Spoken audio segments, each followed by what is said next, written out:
focus. You It's don't, jobs. you don't expect this to go to the floor. So what do you expect to get to the floor in terms of job creation? Sure. Well, number one, we talked about income tax reform, which I really think that the more money we allow to stay in the private sector, the more entrepreneurs and individual investors will choose to reinvest in Wisconsin. Number two, we talked about mining, where we know that that is going to produce long-term jobs, not necessarily all right in the short term, but over the long term.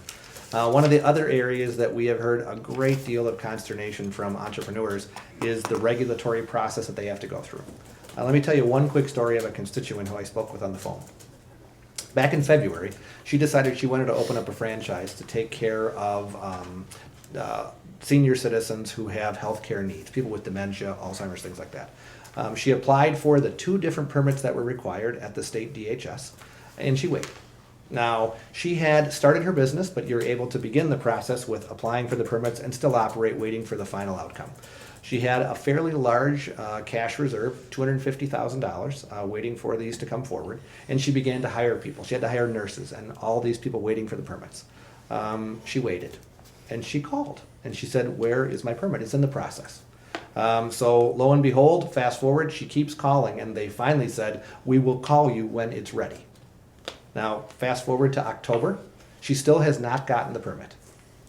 She finally called my office and said, "Geez, Robin, I cannot get an answer out of these people. I just need to know because I've pretty much used up my entire cash reserves waiting for these permits." We got involved, and we literally got to the end where she got them 2 or 3 weeks later, but she had already made the decision that she was going to close because she didn't have the certainty that she needed to be able to hire these 50 people. Now, there's a prime example where maybe the bureaucrat was overworked. Maybe there was an opportunity where there was some problem, but she got him as soon as I was involved. That should never require a legislator to step in to get somebody the permits to open up a new business. And I think that's why we're going to go through a complete regulatory review top to bottom. Wisconsin, when you pass Every permit? No, not permits, but the Okay. entire regulatory process. Okay. So thinking about it this way, when the legislature passes a bill, many times we don't know all the criteria that go into the details of every aspect. So we have something called administrative rules. Those rules are, so we pass a bill, we say to the XYZ agency, you are to promulgate rules, they come back to us for review, and then they become law. Well, the process is pretty focused on the bureaucracy because in order for, we pass the bill, they give rules back to us, we can ask for modifications, and then they become law. If we don't agree with what the bureaucracy is doing, we have to pass a bill, and in effect, because it's the governor's bureaucracy, we usually have to get a 2/3 vote in order to override what the governor wanted to do. So it never happens. So in effect, the legislature, wrongfully in my mind, has ceded much of its authority to regulate over the bureaucracy. Now, many of these rules, there are 1,768 chapters. Each chapter could be anywhere from a half a page to 200 pages long, dealing with every rule and regulation you can think of. None of them haven't been looked at in decades. So we have asked every single one of our committee chairs, we're having training next week or the week after, for each committee chair, to go through and say, we want you to look at the areas underneath your purview. If you are Department of Natural Resources, there are a couple hundred chapters that are going to go to different committees with jurisdiction. They're going to take testimony. They're going to listen to the public. They're going to take an opportunity for people on both sides, environmentalists and business groups to say, here's a way that we have problems with this proposal, help to make it better. I think that is going to have a really long-term positive impact on our economy. We're not going to repeal rules that protect the public, but I think there's an awful lot in there that's just never had a review because a bureaucrat put it forward 20 years ago and no one's ever looked at it again. It People sounds just- like a gargantuan task. It is. And I just can't imagine, given everything else, that you're gonna be able to do anything other than take a few and maybe just have it be window dressed. If we're only Oh, no. one member, but we're involving our staff, we're involving every committee chair, and they're gonna use their expertise, it's gonna actually help them make sure that their committees are experts in their own arenas. So it's gonna help them do their jobs a little better, but it's also, they're going to utilize all the resources available to them to look and take it. It's the first time it's been done in a very long time, but we're going to be able to do it. Maybe not all at once, and it may take a couple of sessions, but the point is to start the process, and I think we're gonna find opportunities to help taxpayers, be they Democrats or Republicans. So what's the process if you find a regulation that you suspect isn't necessary or is burdensome? Well, so the rules process allows the following way to happen. So if you promulgate a rule, it goes to, let's say it's an insurance rule, it goes to the insurance committee. The chairman at the time has the ability to hold a hearing.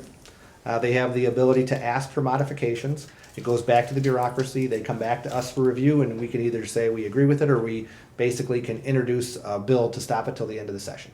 But for every single rule that has never had a hearing, even if it was promulgated 50 years ago, we have the right to pull that rule out and ask for modifications today. So that's one opportunity that we have that's pretty simple, just to work with the bureaucracy, work with the agency to say times are different. When this rule was written, you used a typewriter, not a computer. So there are simple changes like that.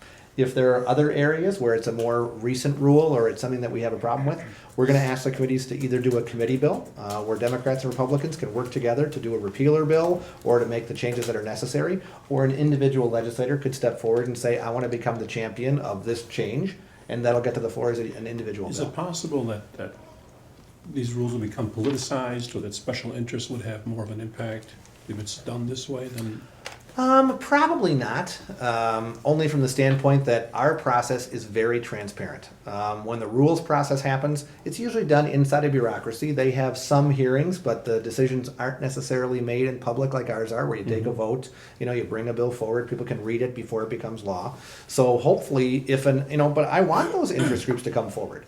If the Association of School Superintendents say, here are silly rules the DPI has put forward, I want to know what those are, and I want to be able to make changes so we can improve education. It's not just special interests. We're actively engaging the public too, whether it's a small business owner or a homemaker who, and if people want to take a look at them themselves and come to each committee chair and come to ourselves and come with those ideas, we're actively going to engage them. That is, it's going to be an open, transparent process, but it's going to actively engage the public as well, which hasn't been done in a very, very long time in that respect. So I think that's going to be important. But you're right, this is a huge task. Yeah, it does. So So we are trying to look at priorities. We are going to ask each committee. Now, some committees only have maybe 5 chapters to deal with. They'll be able to get it probably done in one session. But other committees might be much more expansive, and it might take several. So we'll try to prioritize from that standpoint. So we're going to work through the process in the very best way that we can. But knowing that we believe creating jobs is our #1 priority, it always has been. I think that's another thing Democrats and Republicans agree on. Making regulations that protect the public but don't waste public money or public time should be something we can all embrace, and hopefully we'll be able to.